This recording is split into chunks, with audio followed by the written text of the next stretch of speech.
Welcome back.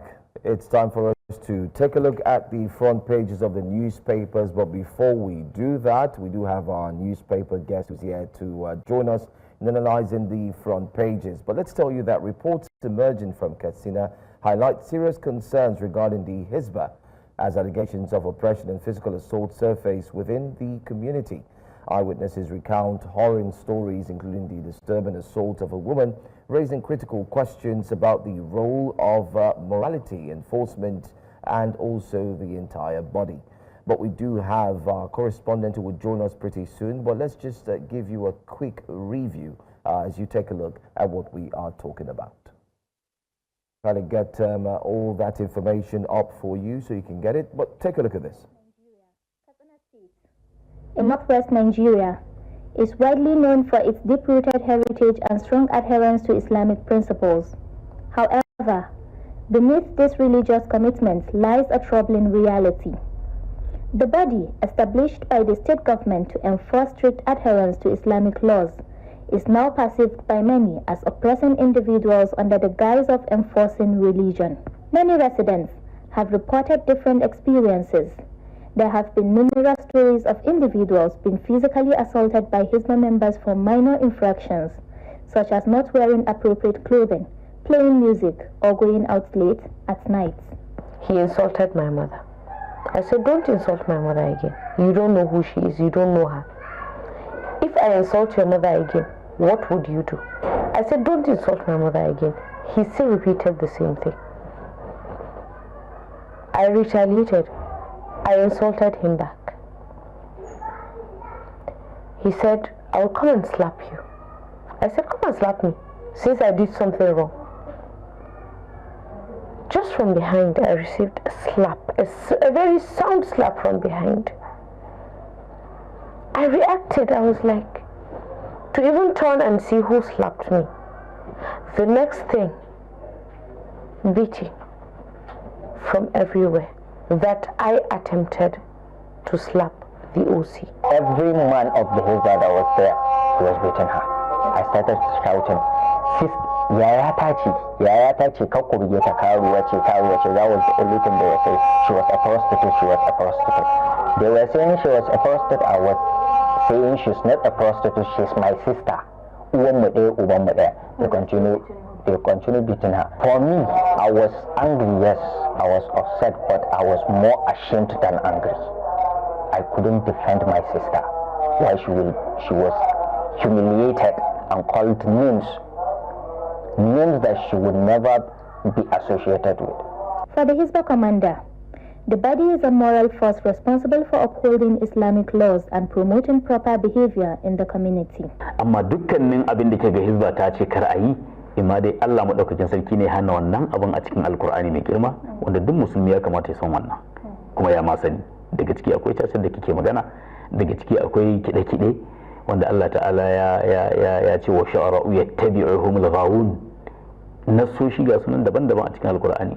Manzon Allah a nusus na hadisai ya hana shigar banza, yawon banza da sauran abubuwan da addinin musulunci ya hana wanda kowa ya sani. But in what appears to be a controversial stance, the Hisba commander claims that it is permissible in Islam to beat a woman as a means of enforcing morality. Al'amarin tarbiyya dole sai an yi bugu. Wannan shine ka'idar tarbiyya. These atrocious acts allegedly perpetrated by the Hisba are widely known, yet many victims remain silent. I spoke with several other individuals who recounted being beaten mercilessly, but refused to speak on camera due to fear and chose to suffer in silence. Their stories paint a chilling picture of the terror that underpins the Hisba enforcement. In a city that takes pride in its Islamic identity, many residents now find themselves caught between the pursuit of faith and the quest for freedom. The way they work is barbaric. From the experiences of my daughters, it is barbaric because there is no law on earth that says you can brutalize a fellow human being, let alone a woman. Are there not female Hisba officers that could have handled her case? She was dragged like a dog by 4 men. Her cap is lost. There was no veil on her, and they claimed she was there with an indecent dressing. But what is so decent about how they treated her? So as far as I'm concerned, Hisba is barbaric. Hisba is inhuman. Some believe that the Hisba is not just about enforcing moral values, but also a way for the government to silence those who disagree with its policies. Da sa hannun gwamnati suka min waye suka koro mu suka ce mu taho gida za a bada sirri. Karshe kawai sai dai muka ji labarin an kai su gidan yari. Sun kai shekara nawa? Duka cikin su yaro ɗaya ne wanda ya shekara 22. Duk sauran daga mai 18 sai mai 17. Wanda suke zuwa makaranta? Dukkan su makaranta suke yi. Dukkan su makaranta suke yi. Tunda an kware mu an kware yaran mu. Saboda an zalunce mu an zalunci bayan Allah. Saboda abin da aka yi mamu domin Allah mu ba a gyara mu ba. Kuma an yi mamu zalunci. Resulting from this is a growing distrust between the Hisba and the residents, which leaves them feeling trapped in a cycle of fear and oppression. sai wani duka da sai dai ciro barin ya tafiya ba in na ita ya za iya samun matsala wani ko kamar ka ko sai na hakura na tsaya dole ne diga da ban zabi kowa ba tan kan kowa ni dai ya tsaya domin na kare diga abin sai ya fi karfi na fara kokarin cewa yunkurin in tattara kana in kwashi na fara zuwa sa kwani because I want it for one reason, let there be justice for her, and then it should serve as a deterrent because I want the perpetrators to be prosecuted and brought to book. The questions are the Hisba's practices truly reflective of the values of the community, or are they being manipulated by the government to serve a political agenda? As the Hisba continues to impose strict measures in the name of moral guidance, the lines between religious enforcement and government control remains blurry. In Katsina, for News Central, Rukayyat, Jibia. And talking of Rukayyat, she joins us now. Good morning to you, Rukayyat. Thanks for taking time to be here. I mean, you took time in detail to bring that report, speaking to different persons, especially that family that were affected. Can you share with us where this is leading to, especially the time you took in covering this report? What were the other things that you did see behind the scenes? About the Hisba story, all I can say is this is about 10% of what is happening in Katsina right now.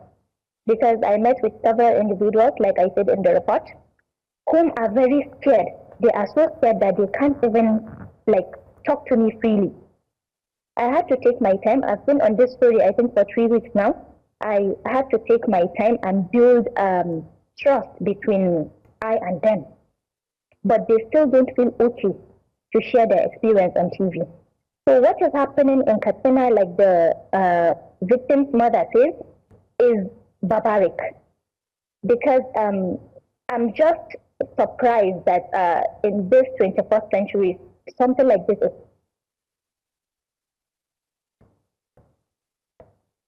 also a Muslim. Please go ahead. And he said it is very okay in Islam, it is permissible to beat a woman. And I see no ayah in the Quran that said you can beat a woman. That's merciless. Because I'm just thinking of how somebody's conscience will allow him to behave like this. I think there's a lady, because her photo is so... She was naked in the photo, so it can't be shared, I think. But this issue, all I can say, and this report just left me traumatized because... Okay, I mean, watching that report as well, I feel traumatized and I feel sad to see that. So let's talk about, first of all, how this makes you feel as a woman who is there. Do you feel safe, with the Hisba having such unlimited powers, it will seem? And what are the men in, Katsina State saying about it, the majority of the men?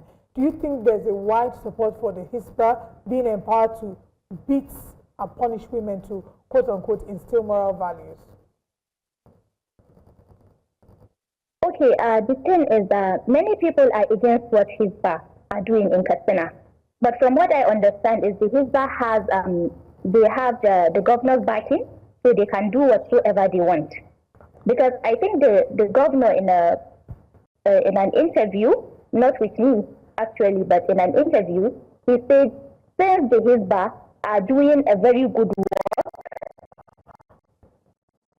it is okay for them to continue what they are doing because they are fighting for the religion. But I, as a Muslim, know that this is not about religion. It's about something else. This is not about religion. So many people are against what the Hisba are doing, but the problem is, who will then stand for these ladies? The victim's mom, this particular victim, is a very strong woman, I must say, but she can't do it alone, because literally it's like she's fighting with the government. So many people are against it, but their voices are not heard, or maybe can't be heard. Let me say can't be heard. Now, my next question to you is this. You did speak to the Hisba commander, and his response was quite frankly, wasn't encouraging. And to see the state of that victim, it's really heart-wrenching. She has cast on her leg. She has suffered from grievous bodily harm from cowardly men. Even the Nigerian police does not have a right to do that sort of thing to a person. Do you know if any victims of this Hisba assault are talking to lawyers to seek some sort of compensation or to charge the men responsible for our injuries to court? Is there any conversation with regards to that? I think the only person that is a lawyer in the course of my interview, the only person I know is that particular victim, Asma'u. Most of them, my people in Katsina are very conservative people. So for them to open up is another thing. So I don't think they are willing to speak to a lawyer, because they just think maybe it's okay, because nobody is willing to fight with the government. And it's obvious that maybe fighting with Hisba is like you are fighting with the government. But I mean, finally, I know because we're running out of time, but we'd love to have more insight into the discussion. On what laws does the Hisba, promote these acts? Is it from the religious laws, or is it from the laws of the land, or does the state have a special law created for them to actually act? I think this is one of the major questions everyone would love to know. On which of the laws are they functioning on? Okay, the Hisba commander said they are working on the religious law, one, and then the state law, because they said the state gave them the right to operate, but they are using the Islamic law. And Katsina being an Islamic state, I think it's both Islamic and then the state law. Okay, I mean, just to quickly wrap up on my own end, you had mentioned earlier that there's more to it. It's not just about enforcing religious or moral values. What is this more that you think there is to Hisba? Okay, some of the victims said that the Hisba are a tool used by the government, maybe to silence those that oppose them. I can't confirm that for sure, but there are elements. There are elements that maybe the Hisba are operating based on the government's decision. Why? Because they said it is not allowed to play music in Katsina. But just last week, it's the governor's daughter's wedding. And music was everywhere. But they said music is not allowed in Islam. So I don't know whether they are imposing their laws on the poor, and they, the rich, they are just enjoying themselves. Right. So I can say... Right. I mean, I'm glad that you mentioned that. It's selective application of justice, or what their justice is in this case. Thank you so much for bringing us this report. We'll continue to amplify it on the show here, and we do hope that you stay safe, and that the rest of you in the state stay safe as well. Thank you. Thank you very much. Really sad update. When we'll come back, we'll be exploring the role of Hisba. What is the legal backing, especially in a secular state like Nigeria? How do we validate Hisba and their way of applying what they refer to as moral codes in the northern part of Nigeria? All these and more when we come back from this break.